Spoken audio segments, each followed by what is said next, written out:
बिस्मिल्लाहिर्रहमानिर्रहीम बिस्मिल्लाहिर्रहमानिर्रहीम। आज हम जमात दाहम की गज़ल नंबर 1 फ़कीराना आए सदा कर चले इस नज़म की तशरीह करेंगे और इस नज़म के शायर का नाम मीर तकी मीर है। नज़म की तशरीह करते के दौरान सबसे पहले आप हवाला मतन लिखते हैं जिसमें आप बताते हैं कि ये शेर जो है ये जिस गज़ल से आया हो उस गज़ल का नाम लिखते हैं और जिस गज़ल से आया उसके शायर का नाम लिखते हैं। हवाले मतन लिखते हैं। उसके बाद आप जो है जिस शायर ने वो गज़ल लिखी होती है उसका थोड़ा सा जायज़ा लेते हैं। जैसे कि मीर तकी मीर की गज़ल है ये, तो मीर तकी मीर ने सारी ज़िंदगी जो है वो दुखों और मुसीबतों में गुजारी थी और वो सूफ़ी शायर थे। इनके कलाम में सोज़ो गुदाज और ज़िंदगी की बेसबाती का तसव्वुर और सूफियाना मिजाज भी पाया जाता है। गज़ल का पहला शेर देखते हैं। फ़कीराना आए सदा कर चले, मियाँ खुश रहो हम दुआ कर चले।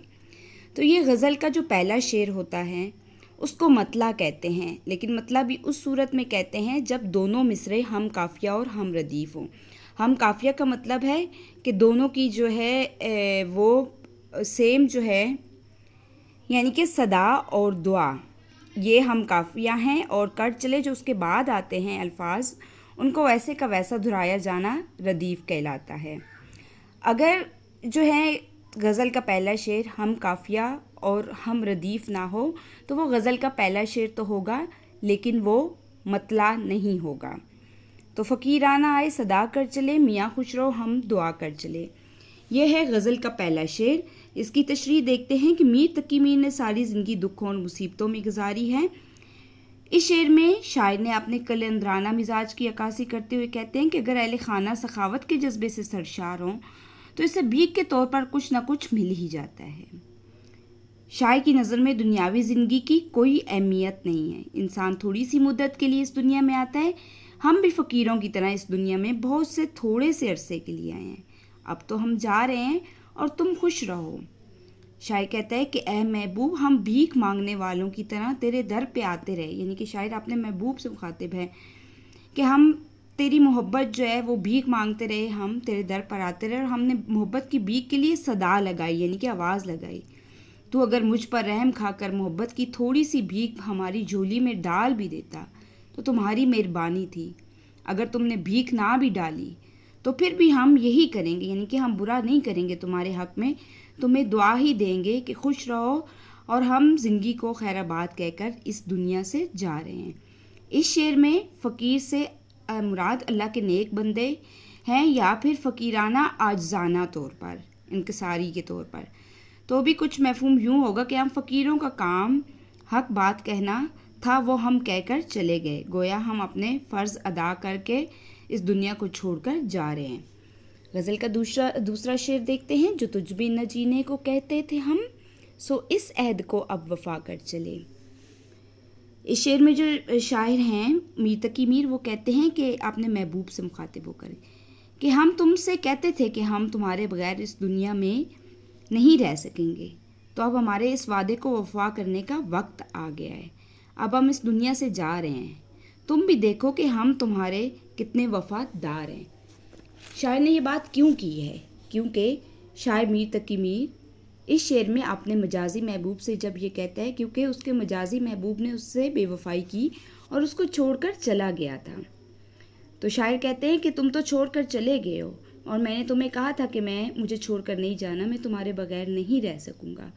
तुमने तो अब बेवफाई कर दी है, अब मैं अपने वादे को वफा करता हूँ और मैंने कहा था कि मैं तुम्हारे साथ दूँगा, तो तुम्हारे बगैर मैं ज़िंदा नहीं रहूँगा। अब तो हमने कहा भी था कि हम एक साथ जिएंगे और एक साथ मरेंगे। अब तुमने चूँकि बेवफाई कर ली है और मुझे छोड़ दिया है, लेकिन मैं अपने अहद यानी कि वादे पर अभी भी कायम हूँ। तो आपने किए गए वादे के मुताबिक इस दुनिया को छोड़कर जा रहा हूँ, क्योंकि अगर ज़िंदगी में तू नहीं है तो फिर मेरा जीना किसी काम का नहीं है। गज़ल का तीसरा शेर। शफ़ा अपनी तकदीर में ही न थी, शफ़ा अपनी तकदीर ही में न थी कि मकदूर तक तो दबा कर चले।